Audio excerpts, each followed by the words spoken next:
पूरे प्रदेश में चुनाव जीतने का आधार क्या है? पूरे प्रदेश में माननीय कांशीराम साहब ने एक नारा दिया था कि जिसकी इतनी संख्या भारी उसकी उतनी हिस्सेदारी।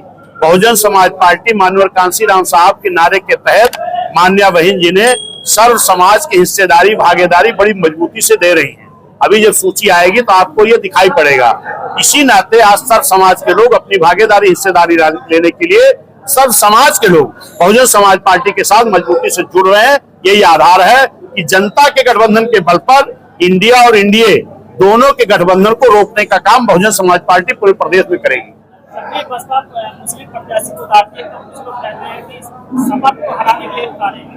अच्छा, समाज में क्या कहना चाहते हैं मुस्लिम?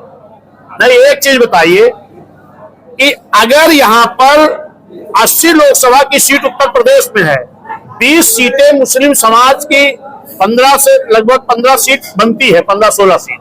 अगर हम भागीदारी दे रहे हैं तो हम बी टीम हो गए।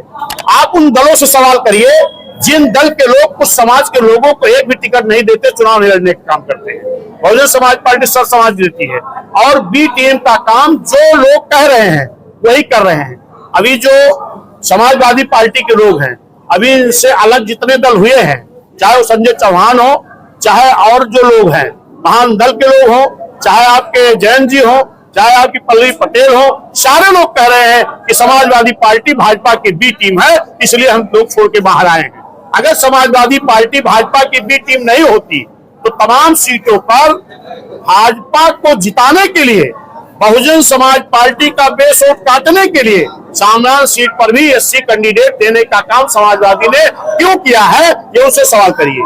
जैसे अयोध्या में सामान सीट पर बीएसपी भाजपा को हरा ना पाए, इसके लिए एससी कैंडिडेट दे दिया।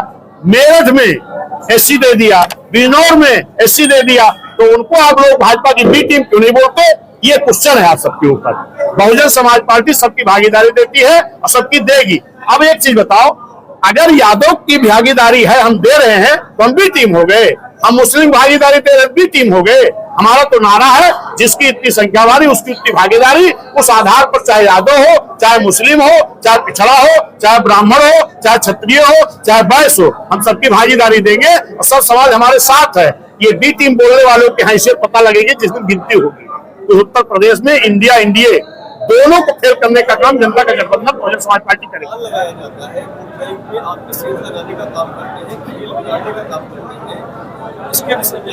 ना तो कोई सेंध लगेगी ना कोई उतर जाएगा।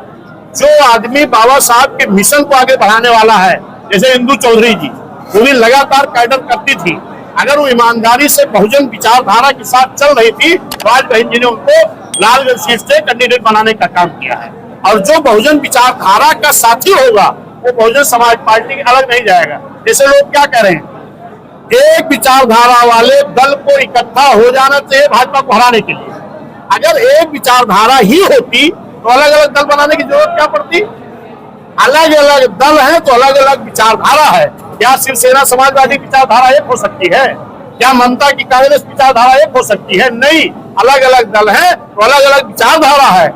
एक विचारधारा के समाज हो सकते हैं, एक विचारधारा के लोग हो सकते हैं। बहुजन समाज पार्टी की विचारधारा है इस देश में बहुजन समाज को हुक्मरान बना करके बाबा साहब के संविधान को ईमानदारी से लागू कराना। और इस देश में जितने लोग भी हैं, चाहे वो ब्राह्मण हो, चाहे क्षत्रिय हो, चाहे वैश्य हो, चाहे पिछड़ा हो, चाहे मुस्लिम हो, चाहे एससी एसटी हो, जो लोग इस देश में बाबा साहब का संविधान ईमानदारी से लागू कराना चाहते हैं वो एक विचारधारा के लोग बहुजन समाज पार्टी के साथ जनता का गठबंधन बना करके खड़े हैं। धन्यवाद, शुक्रिया। वो 400 पार कर रहे हैं डीजल का दाम, वो 400 पार कर रहे हैं पेट्रोल का दाम, 400 पार कर रहे हैं गैस सिलेंडर का दाम। आप क्या समझ रहे हो? सीट 400 पार कतई नहीं होने वाली है। खत्म नारा।